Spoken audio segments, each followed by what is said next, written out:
So I have found a place for this oscilloscope, because it kinda should fit well here. And I've also bought a cable for it. So now I should be capable of converting this old plug to a PS2. This was kind of nothing. The downside with having it here is that it doesn't fit. Technically. It fits nice on the height, it fits nice on the width, but it doesn't fit on the length. Because here on the back, I don't know how well this is going to show, but here on the back it's a piece of cardboard or something. So this isn't really going to fit inside of here. And now I'm kind of feeling stupid because I'm not going to get this out one-handed. But yeah, on the back, inside of here, inside of that darkness, I'm going to need to make a hole. Can we get some light into the darkness? Because there is just a board back there, so I'm gonna take a knife and cut that someday, because I like to have the oscilloscope in that position. And really, an old piece of furniture, who cares? At least I don't care, to cut a hole in it so that it actually becomes usable. So what I'm gonna do is take this out, place it back on the bench, put in the screen, put in the keyboard, which no longer is there. So put in the keyboard and see if it works. Let's see if we can bring life into it, rather. So yeah, that's gonna be fun. And now we are back. So this is our power and keyboard. We have monitor. On the back we have the adapter coming over to the keyboard. So hopefully this works. Don't really know. There's only one way to know, really. Let's see if this works. This can focus. Okay, it's running setup, checking RAM. Well, it doesn't get a keyboard error, that's good. So we have the still C once battery is low, we have the display type is wrong. We press F1, keyboard is responding. Yay! This looks fun. So we have an American Megatrends BIOS. What can we do? Let's check. We have cache module type. I don't even think I have a cache module. Oh, this is old. Really old. Oop. Oh, I can't go up and down. Nice. So, what's this? PCI. CPU clocks.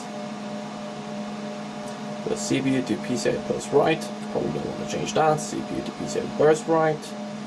Sorry that you're off screen. Probably don't want to change that.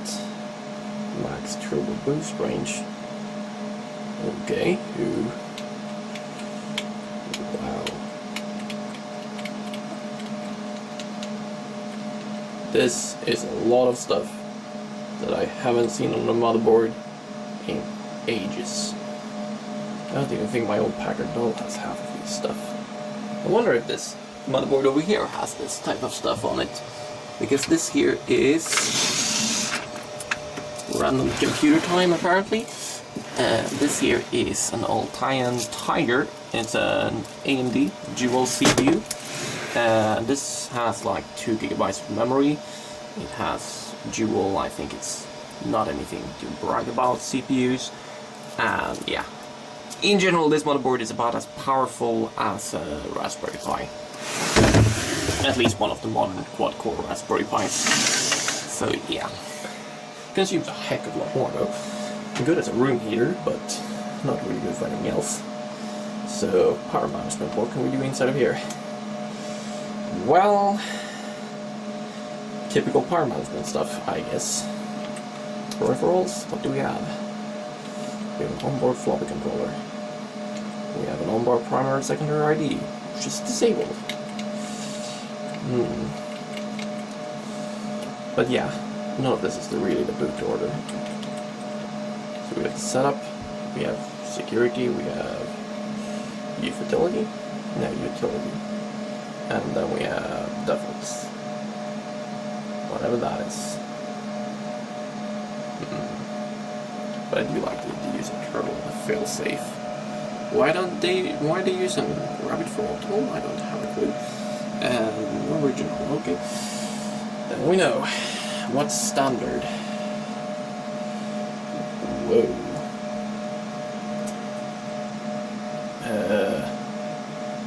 So we have primary master and slave, secondary master and slave, we have date and time, we have floppy A and B. Haven't seen that in ages. This is old. Because that motherboard over there is from 2003. That's the oldest other motherboard I have. And this is like 1996, according to this, which is old. How do we get out of this memory?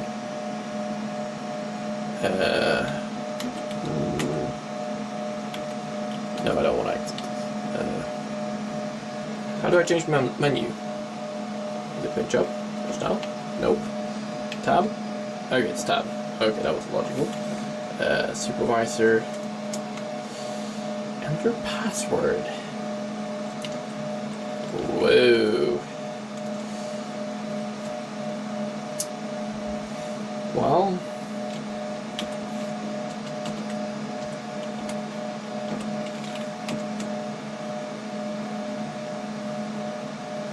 No, I don't want to do that. What's user?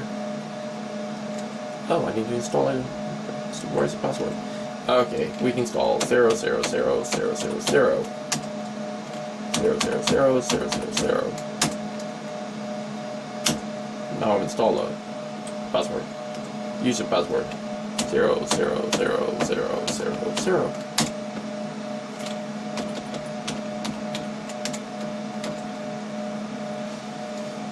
Okay. What was all that about? I guess I have passwords now. Language. What languages does this support? English. That was a long list. Really? Okay, I guess English. If we're gonna be that stubborn. Can it find anything? Anything else? Doesn't look like it can find anything. Give it some more time. Who knows how slow this computer is.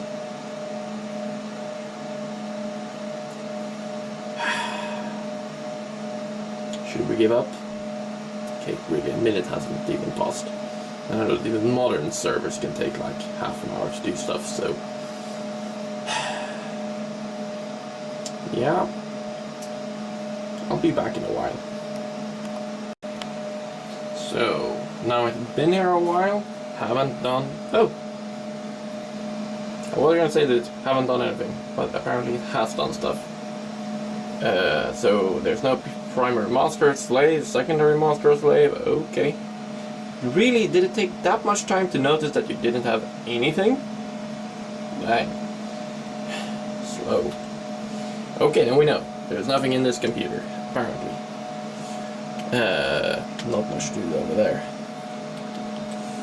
Really, there must be maybe something here. But yeah, I'm gonna guess that it's gonna have a hard time booting if it doesn't even detect the hard drive. But oh right, primary, slave and master. Primary and secondary. So it's probably gonna go with a primary master first and check if it can boot on that, and then go for the boot order in logical fashion from there. Sounds logical. Because can anyone else see something, anything about boot? No. It doesn't jump around to the start. How boring. I actually do need to go here and then it doesn't jump. Really old. I also do like that it can't go up and down in this menu. It can only go to the sides. So you can go to the sides but not up and down. Who made this? I think the answer lies up here in the corner. Old. Yeah, we save changes and exit. Not that I've changed anything, to be honest. Just checked around. Can we focus? Focus. Nice, focus. Sigma's battery is apparently low. And it's waiting. And we can press F1 to resume. So really, we're not gonna get further than this, which isn't that fun, because I were kinda hoping to actually get somewhere today. Apparently, this computer is going to say no, you're not gonna get anywhere today. So that's a problem.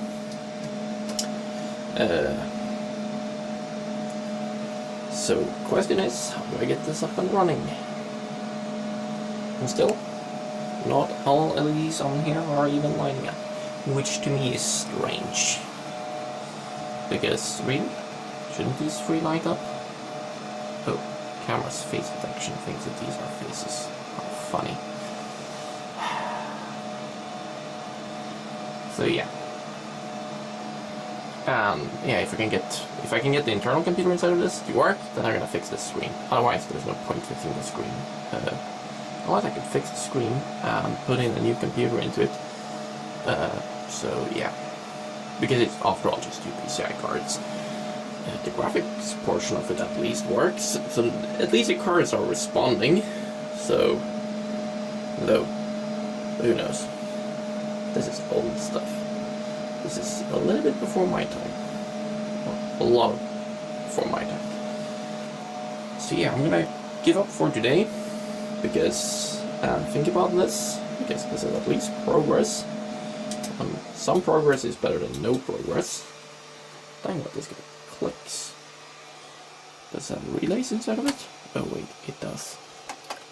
So yeah, it seems to respond and do the correct stuff, but doesn't seem to do all the stuff I wanted to do.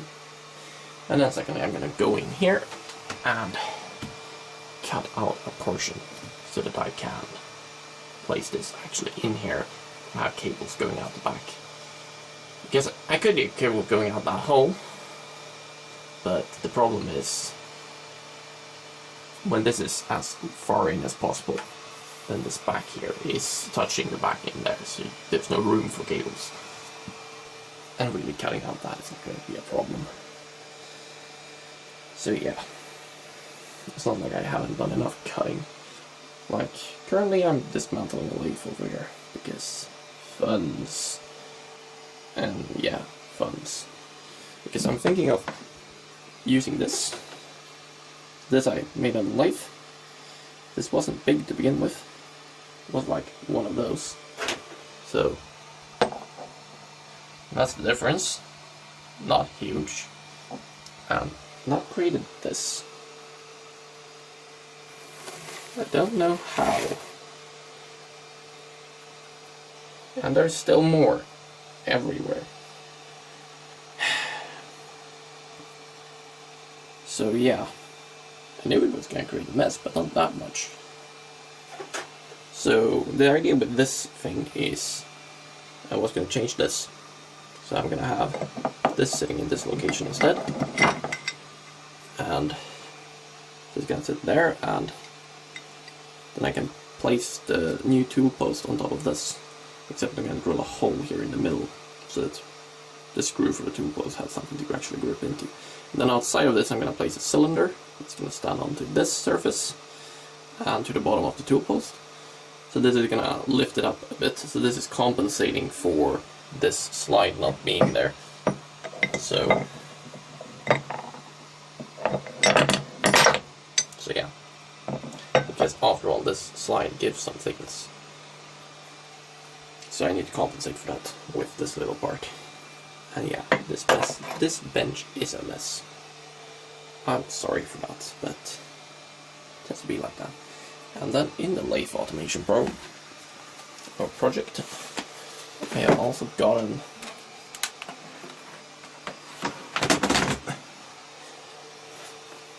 oh look, the oscilloscope is suddenly actually useful with the bench. So I've got one of these, which is, this is a small stepper driver. These cost like 10 euros or something. This is a B6600. It's the typical name for them on eBay. And these are supposedly 4 amp rated. I don't know. I typically just write these at 1 amp and they work perfectly in my experience. So what you can do with these are you can set you can set, for example, 4 steps per revolution, and then that wasn't 4 steps per revolution. This is really hard to just do with one hand. So that there is 4 steps per revolution and 1 amp current limit, if the camera will focus. But yeah, according to this plot, which is huge. But yeah, so yeah, now that's set. Don't need to think about it anymore. That's 1 amp current limit, 1.2 amps peak, and 4 steps per revolution. And of course, if you have a micro stepper, then you need a stepper motor or a micro stepper driver. So this stepper motor is just an NEMA 17. It should have a, I don't remember exactly what shaft should be on this, but it should be something. It should work perfectly with the shaft coupler I have. So on one side, it has the diameter of this. So when you take off this and the screw, then it will fit perfectly. That's the large hole, and the small hole should be for this shaft. So this should work, or at least on paper it should work. And stuff usually works on paper until you find out that they don't, for mysterious reasons. So yeah, like this here, it works on paper. Like on paper, I thought about having a 5mm thickness. It turned out the maximum thickness I could have is 3mm, because otherwise this small piece here wouldn't fit, because it is actually covering on top of the hole, and that's actually a problem. And I don't like that they cut into this track on this side. They could have cut into the track on this side instead, because we have this, which creates a new track, so it wouldn't have mattered. But instead they decided on going on that side. I do not know why they decided to cut into here, because sure, it wouldn't have mattered.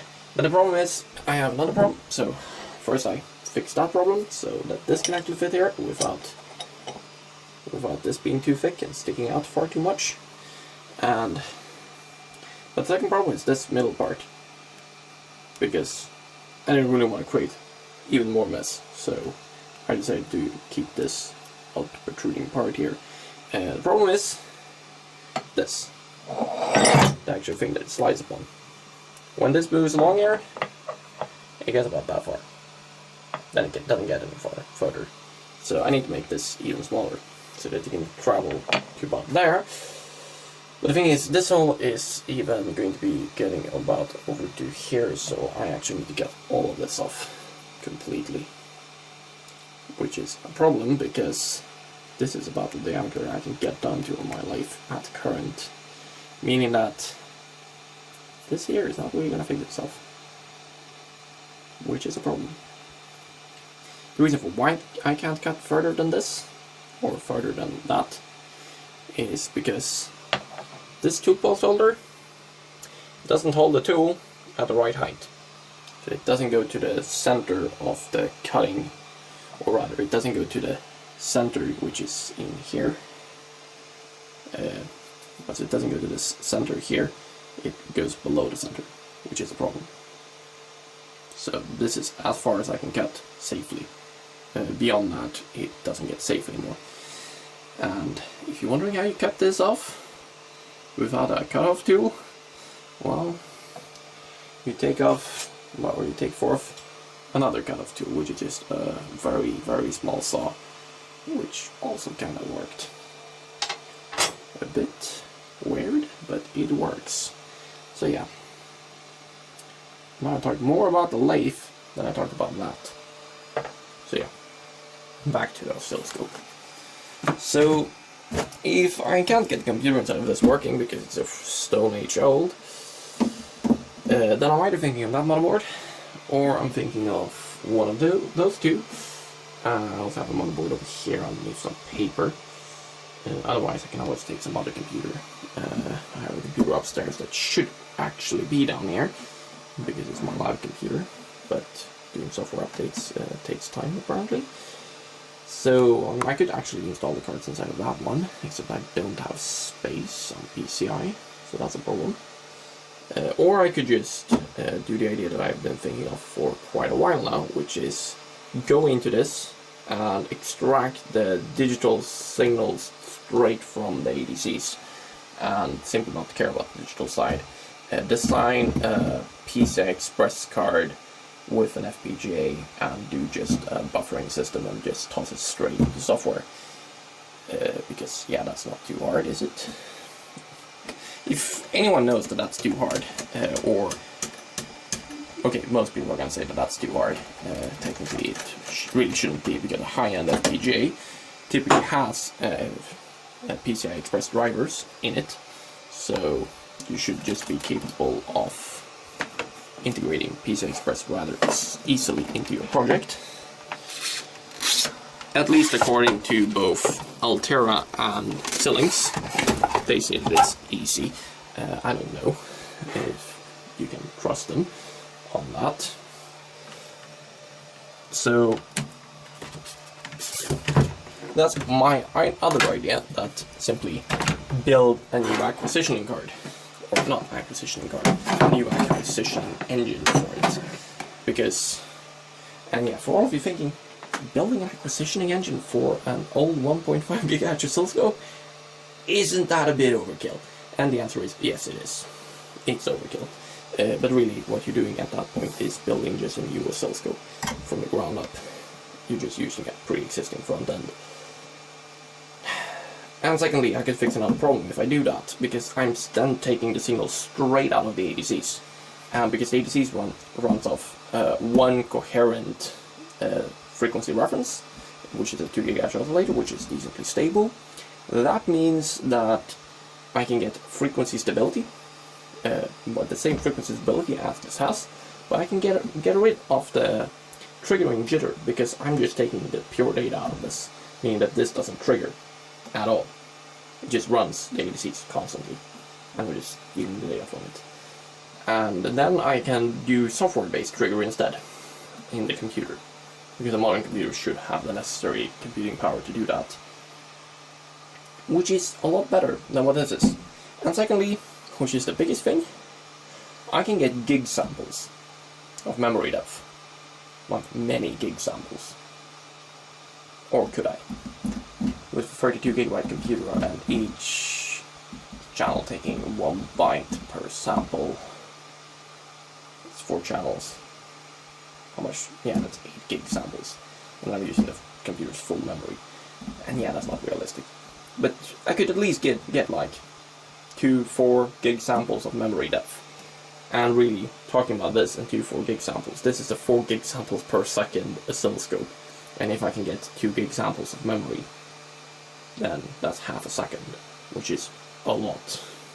On one channel, well, I could easily have like 20 gig samples of memory, and that's like 5 seconds worth of data, which is just tremendous. So this might be a really, really old scope, but technically it still has a lot of potential in it. So that's my idea, at least. Let's see if it works. And yeah, that's gonna take ages, and I'm probably gonna get this up and running before that. Okay, have a nice day.